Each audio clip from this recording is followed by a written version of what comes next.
Good morning, everyone. Angie Harness here with Keller Williams. Welcome to Mental Monday. Today we have Mrs. Dori Spencer. Dori is a high school computer science teacher and chief confidence catalyst at Instal Confidence. Mrs. Dori Spencer has taught in the public school system for 20 years. At her alma mater, her teaching career has spanned various grade levels at the elementary level, computer science at the elementary level, and now she is teaching computer science at the high school level. Dori spends her days teaching tech and helping her students gain the confidence to explore who they really are without caring so much about the opinions of others. That's amazing. She spends her evenings helping online entrepreneurs and creators who are intimidated by technology to overcome their fears and install the confidence they need to build their tech expertise one bite, BYTE, at a time. She makes it her mission to meet people on the level they are and take them to the level they need to be. So welcome, Dori Spencer. Well, hello. Thank you for having me, Angie. It's really nice to be here. Well, welcome. I love your background. I said that earlier, super colorful. I need to up my game. So Dori, I was really impressed with you when we spoke a few weeks ago about your passion for helping people have confidence that that they may not, obviously they need it, they don't have enough of it. And you also shared that when you were in school, you were kind of one of those geeky kids, nerdy kids. And so just tell us a little bit about that. Well, I am, and forever will be a geek. I have learned, however, over the years to embrace it. And I think that that is one of the biggest roadblocks and also one of the biggest keys to gaining confidence in yourself, whether it be as a teenager, in a classroom, as a parent, as a friend, as someone in a relationship, or even as someone as an entrepreneur or an online creative. I think that learning to embrace your superpower, whatever that might be for you, is the fastest way to find success. And so for me, I grew up being best friends with the tops of my sneakers. And I realized later in life that I missed out on a whole hell of a lot. And so what I've decided to do is make it my mission to allow others to not miss out on opportunities because they are afraid or because they lack confidence to try new things. That I love what you said about being who you are. I think so. Well, we know that so often, especially kids, they see, oh, the popular kid or this group of kids, and they think they need to try to be like them. And it never, ever works. And really, that's a recipe for misery, in my opinion. I've seen it far too often. Mm-hmm. And the sad thing about that is I look at when I went to school. Our self-worth, I use air quotes with that. Our worth was determined by our very local friend base. The kids that sat at the lunch table with us, the kids that sat across the classroom from us. And nowadays I look at how teens have to adjust to not just dealing with those very localized issues, but now social media compounds that and it makes it a global problem. And that's one of the things that, being a tech geek, being a computer teacher, I love all things technology, but I strongly encourage my students to step away from the tech every once in a while, to remove themselves from social media, even if it's just for 12 hours, 24 hours, just because it can be a daunting thing to end up in this comparison cycle constantly. And I think that that's a huge struggle and it's not just teens, it's us as adults. We do the same thing. We always want to live up to that Instagram life. And that's just not, it's just not realistic. No, it's not. And what people need to remember is it's the highlight reel. People aren't, well, they're in most cases, people aren't, putting themselves on social media, on their worst day. They're putting their best moments on there. So it's only a portion of their life. It's not their whole life. Nobody's life looks like Facebook, the best parts of your best selfies and your best this on Facebook 24/7. Look at me right now. This is not my best. You look beautiful. Stop it. Oh, thank you. You're so sweet. And something that you just said about when you were talking about confidence and being yourself, it reminded me, there's a book I read a while ago by Amy Cuddy, and it's about imposter, or she talks a lot about imposter syndrome. Can't think of the title of the book. One of the things they've done through research and discovered that when you embrace what you know is true about yourself. So if you know that you're, techie, or that you're a kind person, or all those things that you know to be true about yourself, when you embrace those things and you validate those things about yourself, that raises your confidence level. For sure. 100%. I couldn't agree more. And I think that that's the struggle. That's really the struggle, so I look at things from the viewpoint of, I have a very unique perspective. So I am someone who struggled with confidence for a very large part of her life. As a matter of fact, I was so self-conscious, I actually passed out in a public speaking class when I was in college. And I tell my students that story now, and they're like, we don't believe that about you. I said, well, just letting you know that people evolve. And once you learn to embrace those things and you lean into them, then, the sky is literally the limit for you. And so I look at that from a teacher's perspective, and I try to ingrain that into my students to understand that, failure is not actually failure, it's actually success in disguise. And that if you're willing to take risks, I always say, live dangerously, take chances. If you're willing to do that, then eventually you're going to find out who you really are, and you're going to really kind of stop giving a crap about what the kid at the end of the lunch table thinks about you. But I also approach that from the standpoint of being a tech consultant, being a tech coach. And I get the opportunity to work with adults of all different backgrounds, all different ability levels. And one of the neat things is watching those light bulb moments happen for adults who think that their learning process is over.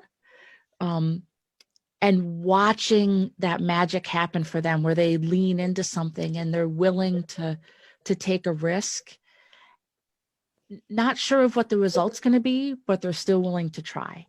And so I take that approach with the adults that I work with as well. Like, try to get you comfortable enough to try things on your own. And I think that anybody who's willing to lean into that, whether you fail and fall 3 times, 4 times, 20 times, eventually you're going to find success, and you're going to find comfort in that success, if that makes sense. It makes complete sense. As you were talking, I think of so many, just in our market center, Keller Williams, we, a couple years ago, they brought their tech in-house, and we have this whole command site. And then there is also, we went from dot loop to DocuSign, and a lot of the agents, it took them a while to adopt it. And I think it's because people are afraid they're going to break something. If you're not going to break that program, you might get lost, but you're not going to break anything. And I think what you said, they're just afraid to go and push buttons and play around with it. And if you choose to do that, you'll figure it out in most cases. Yeah. And what sometimes people don't understand is the way that you make things better is by breaking them. And there's Mhm. actually people in the technology industry whose sole job is to try to break a piece of software, break a Mhm. piece of hardware, just for the sheer fact of making it a better product Mhm. for people out there. So, you could spin it and say, hey, you're really helping out this manufacturer by breaking things. They'll Mhm. eventually make a better product because of you, so spin it that way. That is such a good analogy for life, what you said about breaking technology in order to make it better. It reminded me, so when they came out with our new app for the agents, before they released it, they Google had it. I believe, I could be wrong. I believe it was, yeah, a bunch of texts that Google had it, breaking it before they released it. And that makes perfect sense. You don't, Yeah. and then speaking to taking risks, anytime you take a risk, anytime you do something new, you're not going to be good at it right out of the gate. You're just simply not. There's always going to be things that you're going to improve. And in that process, you're going to make some mistakes. Yep. And that's how you learn. And that's how you get better. Yeah. Yeah. I look at this type of mentality, this type of mindset, it can literally apply to you no matter what business, career, stage of your life you're in, anything. If you approach something from that standpoint, that you're either one of two things is going to happen. You're going to push a button and, something positive is going to happen, or you're going to push a button and something negative is going to happen. But really, like, I kind of have the philosophy that negative is in the eye of the beholder. I I'm a firm believer in negative things, negative, again, air quotes, are always going to lead you down a path to success eventually. When you I look back at some of the first live videos that I did. Oh my God, they're so bad. They're so bad. Like I look like I'm in pain. I look like I'm not enjoying myself. I look like I'm so concentrated and focused and trying to remember what I wanted to say that I end up not really saying anything at all. And but now I look at where I am 5 years later, and you always have to start somewhere. And you're always going to, for lack of a better term, excuse my French, suck until you don't anymore. And, I think you just have to approach anything like that. I think that's like, should be a new quote. You're going to suck until you don't. I don't like my students using that term in my classroom, Yeah, so I get it. I have to be really careful with that. So To replace the word suck with you're going to stink until you stink. don't. Yeah, you're Yeah, going to stink yeah, until you little don't. pew pew. Yeah, Yeah. that's hilarious. Are there any so if the parents watching or kids are watching right now, are there any kind of specific things that you would tell them to do that would help them build their confidence? Well, Totally put you on the spot there.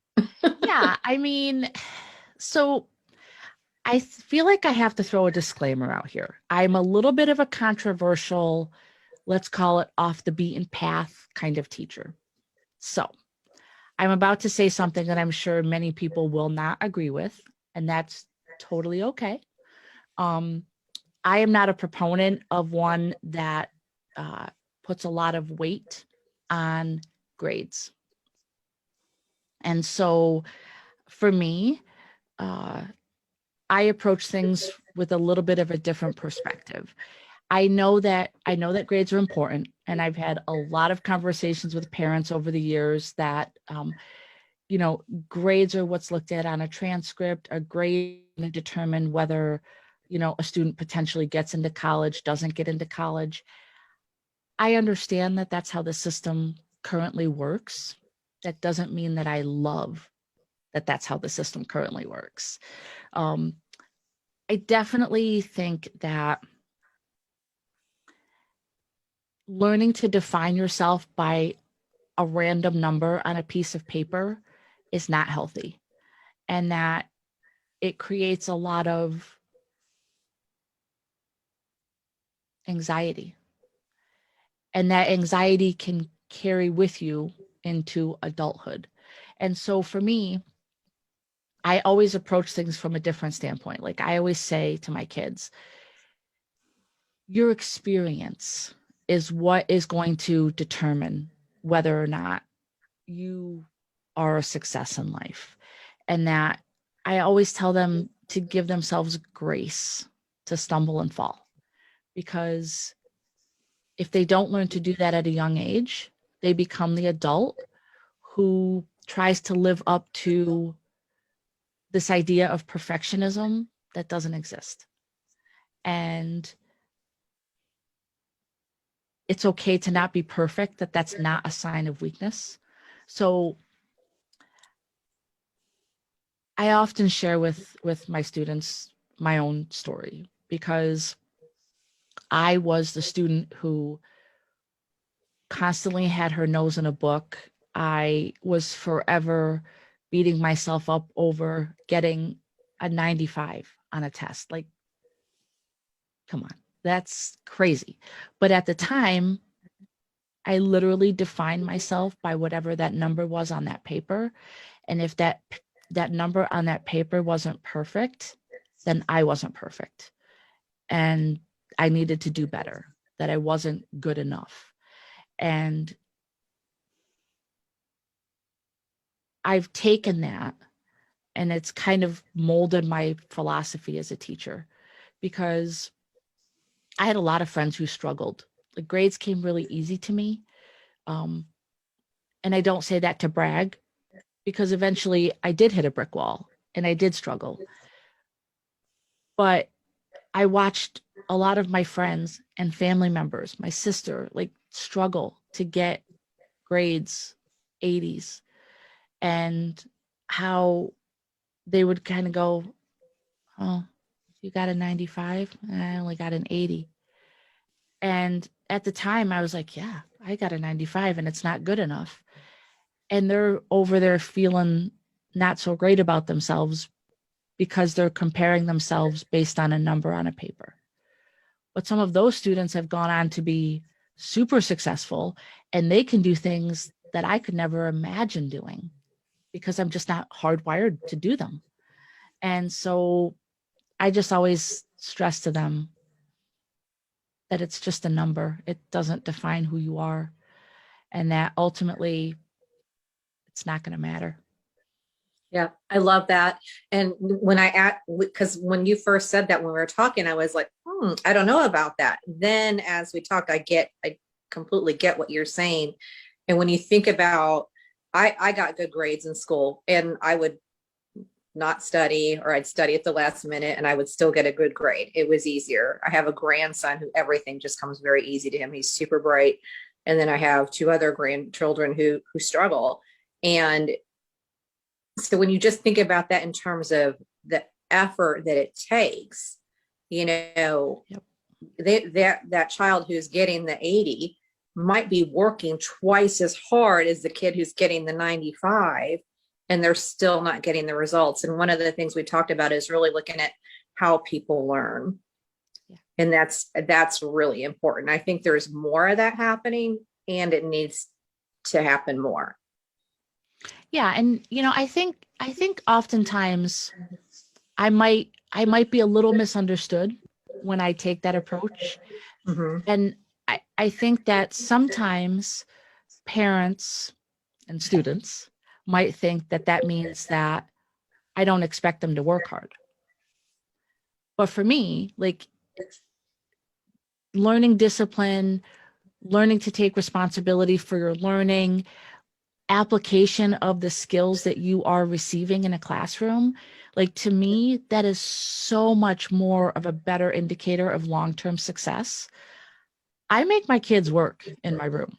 Like it's not a situation where we just, ride the wave. There's a lot of fun and craziness that happens in my room, for sure, for sure. But it's more of a situation where I want to see what you can do. I don't want to see how you can perform on a paper and pencil test. Because as an adult, I don't take tests anymore. I'm sure you don't take tests, but you're constantly performing and you're constantly showing the ways that you have learned and how you apply that learning every single day at your job. Absolutely. So When you're talking about working hard, I'm a firm believer if you have a great work ethic, whether it's in school, job, business, doesn't matter. If you have a great work ethic, you'll be successful. Period. End of story. If you're willing to work hard, and if you can't, and if the work's not there, you go make it up or you go find it, you'll be successful. It just, that one thing will carry you through no matter what, if you're willing to work and do whatever it takes, even if it's cleaning a toilet.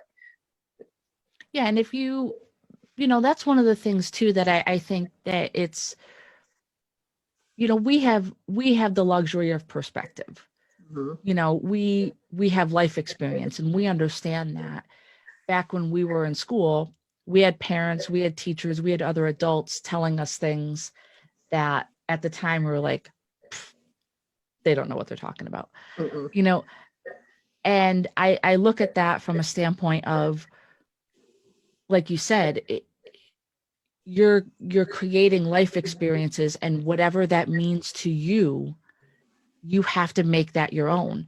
And one of the things that I stress to students is the habits that you create now will carry you into whatever the next phase of your life is. So for some, it's college, for some, it's a trade school, a vocational program. Some it's directly into the workforce. It doesn't matter. If you create a habit where you're constantly sleeping in, that's not going to automatically turn off when you're now, moving from being a student to now being a member of the workforce. Not doing assignments, it's not going to automatically change just because you graduated high school and now you're being asked to collaborate on a project with your coworkers. The habits that you create in a classroom, which are separate from your grades that you receive in that classroom, the habits that you create, they're going to take you wherever you want them to take you. Really. Absolutely. Absolutely. And we talked about working hard. It reminded me, I can't remember which book it was in. It was The Talent Code or Mindset by Carol Dweck. However, they did a study with some kids, and I'm going to butcher it, so don't take this to the bank. Basically, they took a group of kids who traditionally got good grades, and they told the teacher that these are students who get really good grades, and they tested them, and then these kids were, no, I'm butchering this up completely, I apologize. The kids were told they were complimented on getting the good grades. They had another group of kids that were complimented on working hard. No matter what their grade was, they were complimented on working hard. What ended up happening is the kids that were complimented on working hard over time ended up doing better than the ones who were complimented on their results. Yeah. So that just speaks to that, why it's important to talk to kids about, compliment them for working hard. If they worked hard to get something, no matter what the results are, if they worked hard on it, they get complimented for working hard. Yeah, it's just part of the process. It's part of the learning process,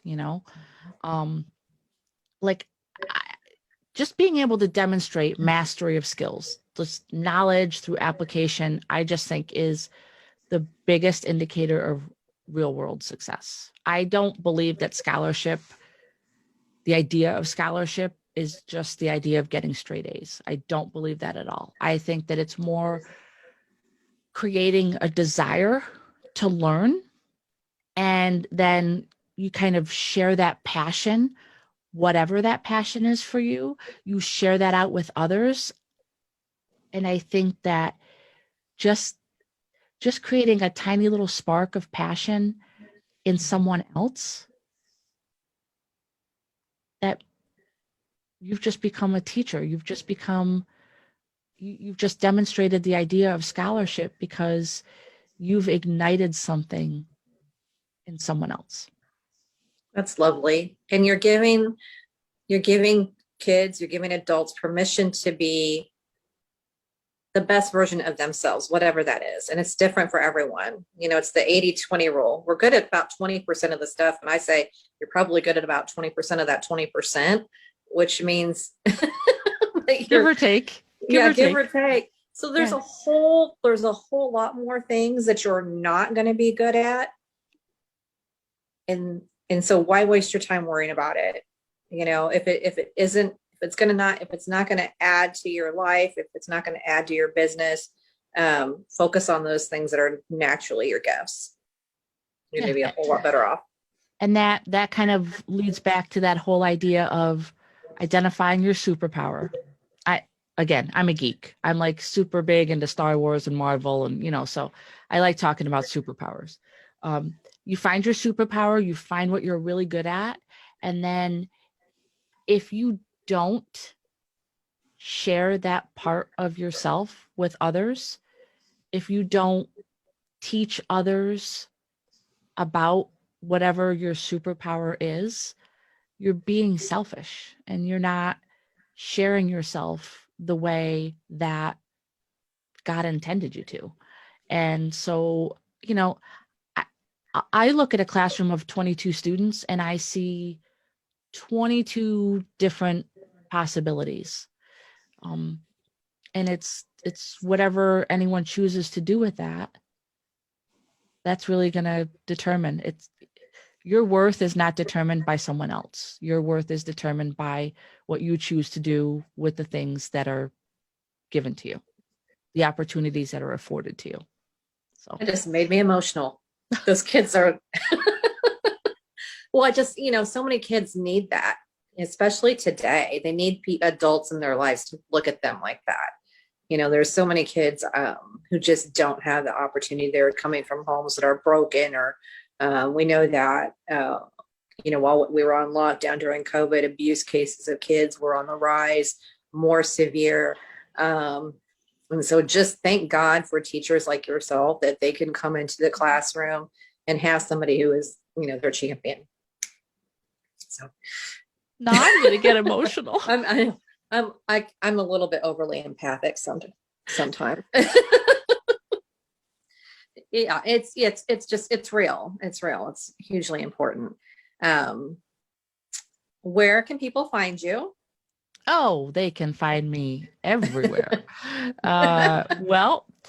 So every morning, Monday through Friday, I do my little dispensed dish live video on my personal profile on Facebook. My handle is Dispense Dares. That's with an E at the end. Oh, there it is up on the screen right now. You can also find me on my business page on Facebook. The name of my business page is Instal Confidence. And my whole goal with my Instal Confidence business is helping those who are intimidated by technology to overcome their fears and install the confidence they need to build their expertise. And of course, I have to add my geekiness at the end, one bite at a time.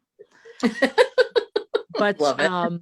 I am also starting a new YouTube adventure. I will be doing a lot of tech tips, tricks, tutorials, but really kind of diving more into not just pushing the buttons, but understanding why you need to be doing the things that I'm showing you how to do, how it's going to make you a better online entrepreneur, online creative. The name of that YouTube channel is also called Install Confidence. I love it. I think you're amazing, Dori. I love what you're doing. Thank you. I think more people need to watch you and follow you, because especially those kiddos. Yeah, that's kind of where my heart goes.